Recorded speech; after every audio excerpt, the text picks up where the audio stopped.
Ընտրակեղծիքի հետ կապված, այսօր բավականին լուրջ հայտարարություններ ունեցաք ընտրակեղծիքի հետ կապված, ասեցիք, ահա, խնդրեմ, մարդիկ մանկապարտեզ են վաճառում եւ այլն, ահա, այս քվենել, այո։ Բայց ես շատ լավ հիշում եմ, որ ձեր ընկեր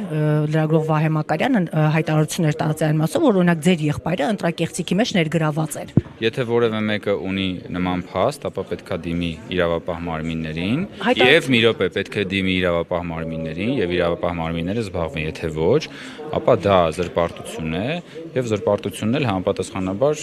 Հայաստանի Հանրապետության օրենսդրությամբ կարգավորված է, իսկ այդ հայտարարությունը բնականաբար որևէ աղերս չունի իրականության հետ եւ չի կարող ընդհանրապես քննարկելի լինի։ Բայց դες դրա համար ասում եմ, եթե կա որևէ մեկը, որը պատրաստ է փաստեր ներկայացնել կամ թող գնան իրավապահ մարմիններին։ Իսկ դուք մտավախություն չեք ունենա։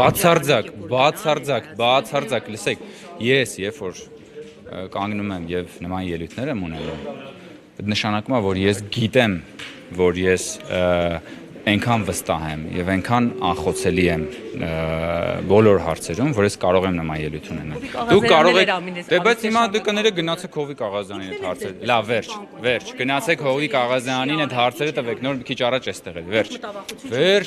վերջ, ձեզ պատասխանեցի։ Ոչ, իհարկե չունեմ մտավախություն,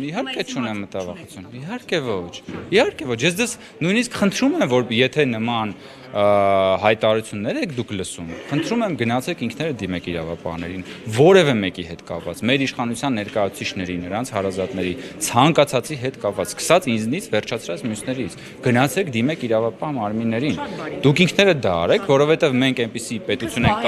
կառուցում։ Իհարկե, խնդրեմ, գնացեք արեք եւ շատ կարեւոր է, որպեսզի նաեւ բոլոր քաղաքացիները, բոլոր մարդիկ, բոլոր լրագրողները, բոլոր падգամավորները իրենց հայտարարությունների համար էլ պատասխանատվություն կրեն, որ եթե պարզվի, որ այդ հայտարարությունը մերկապարանոց էր եւ